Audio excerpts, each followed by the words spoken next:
হরে কৃষ্ণ। শ্রীমদ্ ভগবদ্গীতার অষ্টম অধ্যায়ের নাম হল অক্ষর ব্রহ্মযোগ।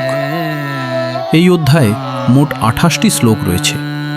এখানে শ্রীকৃষ্ণ অর্জুনকে ব্রহ্ম, আত্মা, কর্ম, মৃত্যু সময়ের স্মরণ এবং ঈশ্বর প্রাপ্তির পথ সম্পর্কে শিক্ষা দেন।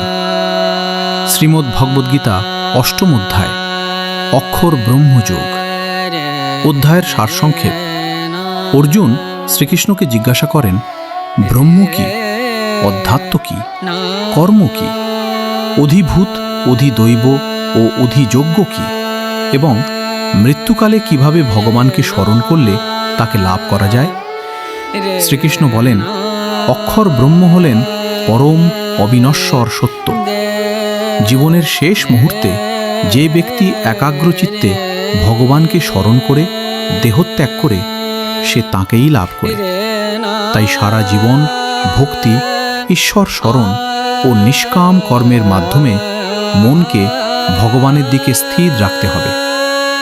এই অধ্যায়ে আরও ব্যাখ্যা করা হয়েছে যে মৃত্যুর পর জীবের দুটি পথ রয়েছে: দেবযান, আলোকের পথ, এবং পিতৃযান, অন্ধকারের পথ।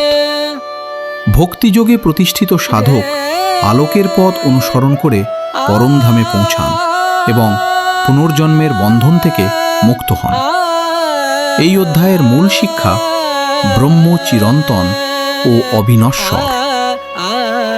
মৃত্যুকালে ঈশ্বর স্মরণ অত্যন্ত গুরুত্বপূর্ণ। সারা জীবন ভগবানের নাম স্মরণ করলে শেষ মুহূর্তেও তাকে স্মরণ করা সহজ হয়। নিষ্কাম কর্ম, ভক্তি ও ধ্যান মানুষকে মুক্তির পথে নিয়ে যায়। ভগবানের শরণ গ্রহণই জীবনের সর্বোচ্চ লক্ষ্য।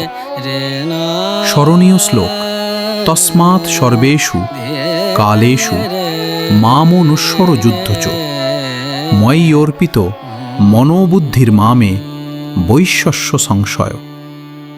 অর্থ: তাই সর্বদা আমাকে স্মরণ করো এবং তোমার কর্তব্য পালন করো।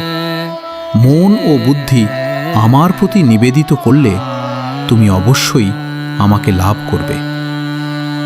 জীবনের শিক্ষা: প্রতিদিন ভগবানের নাম স্মরণ করুন, নিজের কর্তব্য নিষ্ঠার সঙ্গে পালন করুন। মৃত্যু নয়, ঈশ্বর স্মরণই জীবনের প্রকৃত প্রস্তুতি। ভক্তি, ধ্যান ও সৎকর্ম মানুষকে চির শান্তির পথে পরিচালিত করে। হরে কৃষ্ণ। পরবর্তী অধ্যায় সম্পর্কে জানতে ভিডিও দেখতে পারবেন।